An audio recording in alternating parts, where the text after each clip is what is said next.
अब किसी के कहने से कि हम एनडीए का हिस्सा नहीं हैं, यह तो उनके सोच पर आदरणीय दिलीप जायसवाल जी का हमारे प्रदेश कार्यालय में आना एक करारा तमाचा है। चिराग को लेकर क्या टेंशन होगा जिसका अपना वोट नहीं है। माननीय प्रधानमंत्री जी के नाम पर सीट आई है। अगर यह सीट हमको मिली रहती उदीप जी, तो हम भी 5 में 5 ही मेरा स्ट्राइक रेट रहता। अब प्रधानमंत्री जी ने सभी विषयों का निष्पादन किया। क्रीमी लेयर पर कहा कि भाई हम सभी सांसद जब मिले तो कहे कि नहीं यथावत रहेगा, इसमें हम कोई भी लागू नहीं करेंगे।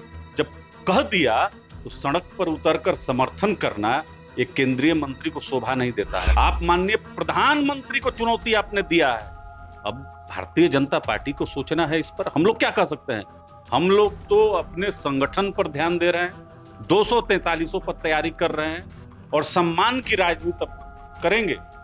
सम्मान मिलेगा तो हम साथ में हैं। जिस लोकसभा चुनाव को हम चूक गए हैं और लोग तरह तरह का जो एक परसेप्शन को गढ़ रहे हैं, वो गलती इस बार राष्ट्रीय लोक जनशक्ति पार्टी नहीं करेगी।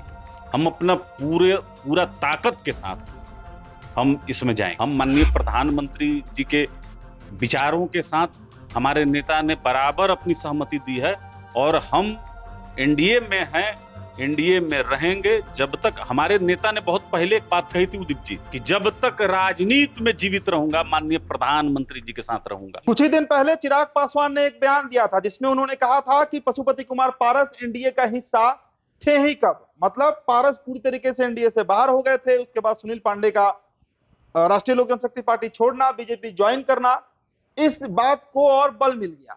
लेकिन 2 दिन पहले की तस्वीर शायद आपने देखी होगी, एक बार फिर से हम दिखा दे रहे हैं। बिहार बीजेपी के प्रदेश अध्यक्ष जो हैं वो आते हैं, पशुपति कुमार पारस से मुलाकात करते हैं, बुके का आदान प्रदान होता है और रिश्तों में मिठास एक बार फिर से स्थापित हो जाती है। जो तस्वीर देखकर समझ में आ रहा है। हमारे साथ आरएलजेपी के राष्ट्रीय प्रवक्ता, मुख्य प्रवक्ता चंदन सिंह मौजूद है। इसी मसले पर हम बात करेंगे। बीजेपी से सब कुछ ठीक है, एनडीए में आप लोग कब बाहर हुए, कब फ्री एंट्री किए, कैसे बात बनी, कई तरह के सवाल है। देखिए उदीप भाई, आप तो राजनीति को बहुत नजदीक से कवर करते हैं और आपको वह भी फुटेज ध्यान होगा जब हमारे देश के यशस्वी प्रधानमंत्री आदरणीय नरेंद्र मोदी जी का वाराणसी में नॉमिनेशन था और हमारे राष्ट्रीय अध्यक्ष, हमारे नेता आदरणीय पशुपति कुमार पारस जी उस नॉमिनेशन में उपस्थित थे। बिहार में कई ऐसी सभाएं हैं जहां माननीय प्रधानमंत्री जी के साथ, माननीय गृह मंत्री जी के साथ हमारे नेता ने मंच साझा किया है। अब किसी के कहने से कि हम एनडीए का हिस्सा नहीं हैं, यह तो उनके सोच पर आदरणीय दिलीप जायसवाल जी का हमारे प्रदेश कार्यालय में आना एक करारा तमाचा है उनके सोच पर। क्योंकि इतनी हल्की बात अपने एनडीए के साथी के तौर पर, देखिए हम लोग जब भारतीय जनता पार्टी ने यह निर्णय लिया कि राष्ट्रीय लोक जनशक्ति पार्टी इस बार लोकसभा का चुनाव नहीं लड़ेगी, आपने देखा कभी या सुना कि हमारे नेता ने कहीं भी माननीय प्रधानमंत्री जी का, माननीय गृह मंत्री जी का, आदरणीय जेपी नड्डा जी का विरोध करते हुए? कभी आपने नहीं सुना होगा। जो भी निर्णय भारतीय जनता पार्टी ने लिया हमने उसको स्वीकार किया, जबकि पूरी दुनिया को पता था कि हमारे साथ अन्याय हुआ है, गलत हुआ है, ऐसा नहीं होना चाहिए था। राजनीति में ऐसा नहीं होता है। राजनीति में कोई साधु का जमात नहीं होता है। हर कोई चाहता है कि अपने पार्टी को, अपने आप को, अपने समाज को राजनीति में स्थापित रखे। एक महत्वाकांक्षा तो होती ही है। बिल्कुल, लेकिन कोई ईर्ष्या मात्र से अगर कहे तो उनको देखना चाहिए कि भारतीय जनता पार्टी के साथ हमारा संबंध क्या है। और माननीय प्रधानमंत्री जी ने कई बार हमारे नेता को कहा कि पारस जी आपके बारे में हम अच्छा सोच रहे हैं। तो अब तो सामने है और जिस तरीके से भारतीय जनता पार्टी का जो थॉट है उस पर जो कुठाराघात किया गया है एनडीए के सहयोगी के द्वारा, वह चाहे वर्ष संशोधन पर हो या फिर लेटरल नियुक्ति पर हो या फिर आरक्षण में क्रीमी लेयर पर हो, माननीय प्रधानमंत्री जी ने सभी विषयों का निष्पादन किया। क्रीमी लेयर पर कहा कि भाई हम सभी सांसद जब मिले तो कहे कि नहीं यथावत रहेगा, इसमें हम कोई भी लागू नहीं करेंगे। जब कह दिया तो सड़क पर उतरकर समर्थन करना एक केंद्रीय मंत्री को शोभा नहीं देता है। आप माननीय प्रधानमंत्री को चुनौती आपने दिया है।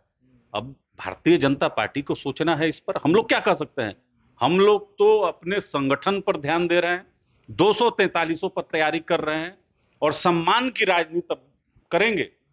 सम्मान मिलेगा तो हम साथ में हैं, सम्मान अगर नहीं दीजिएगा तो 243 नहीं, सम्मान अगर नहीं मिलना होता तो फिर दिलीप जायसवाल आते क्यों? और सबसे बड़ी बात है चंदन जी कि दिलीप जायसवाल अगर आए हैं तो कहीं ना कहीं इसमें दिल्ली को भी खबर तो होगी।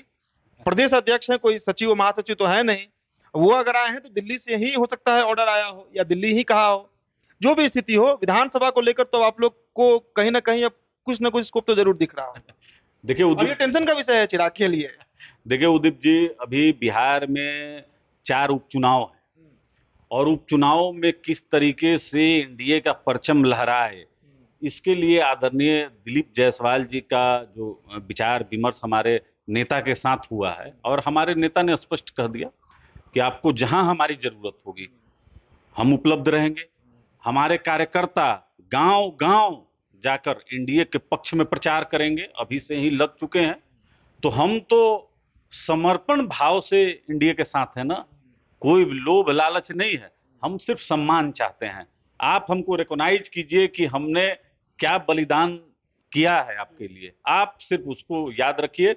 हम माननीय प्रधानमंत्री जी के विचारों के साथ हमारे नेता ने बराबर अपनी सहमति दी है और हम एनडीए में हैं, एनडीए में रहेंगे जब तक। हमारे नेता ने बहुत पहले एक बात कही थी उदीप जी, आप अपने दर्शकों को भी दिखाइएगा, कई बार कहा कि जब तक राजनीति में जीवित रहूंगा माननीय प्रधानमंत्री जी के साथ रहूंगा।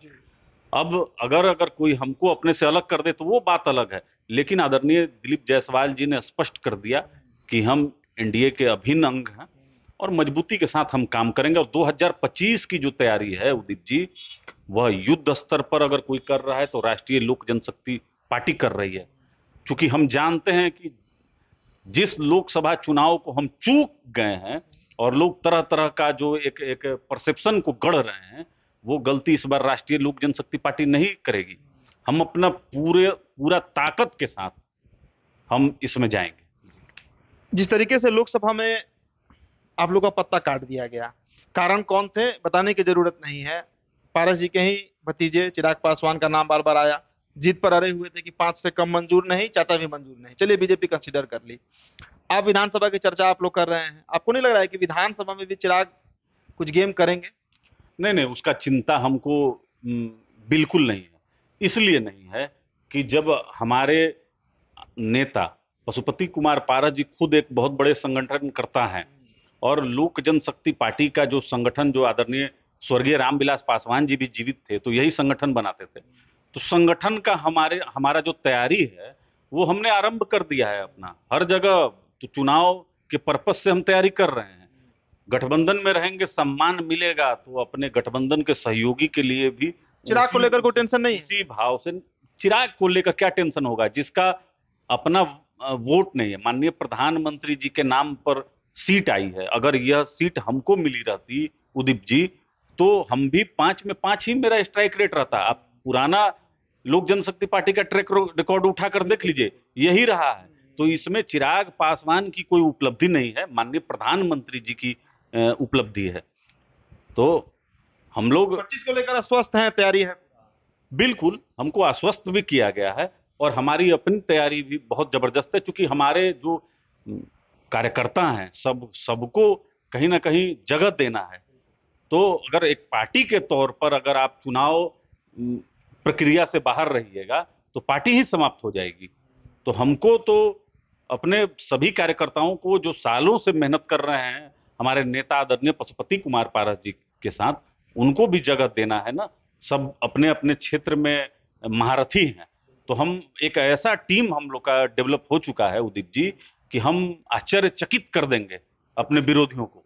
चलिए, तो देखिए बड़ी दमखम के साथ बातें कही जा रही हैं। चंदन सिंह दावा कर रहे हैं कि 25 में आश्वस्त किया गया है बीजेपी की तरफ से, लेकिन चिराग पासवान की इसमें क्या भूमिका होगी, ये सबसे बड़ा सवाल है।